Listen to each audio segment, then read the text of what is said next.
আসসালামু আলাইকুম।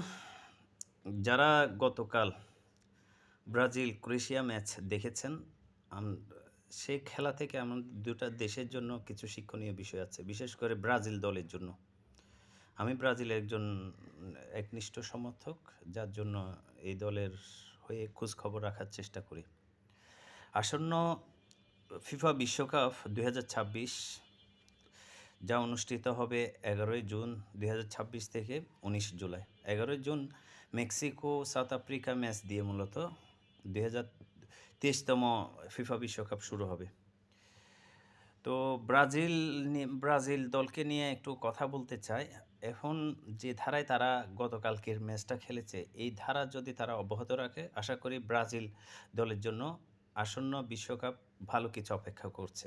সেটা আপনারাও জানেন, সবাই জানেন। গতকাল বিশেষ করে ইগো, থিয়াগো, ভিনিসিয়াস জুনিয়র কিংবা পেদ্রো সবাই তাদের সর্বোচ্চটা দিয়ে খেলেছে। এমন নান্দনিক ফুটবলে মূলত ব্রাজিল থেকে সবাই আশা করে। কারণ সাম্বা নাচের দেশ, এই দেশের একটা ঐতিহ্য আছে, যেটা বিগত ২০০২ এর পর থেকে ২০০৬ এর পর থেকে বলা যায় ২০২২ বিশ্বকাপ পর্যন্ত তারা একটা খরার মধ্য দিয়ে যাচ্ছে।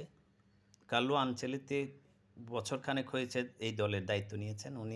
উনিও অনেক স্ট্রাগল করছেন বলা যায়। তো এই ম্যাচ আসলে ব্রাজিল যে একটা তাদের ছন্দে ফিরতেছে পূর্বাভাস বলা যায়।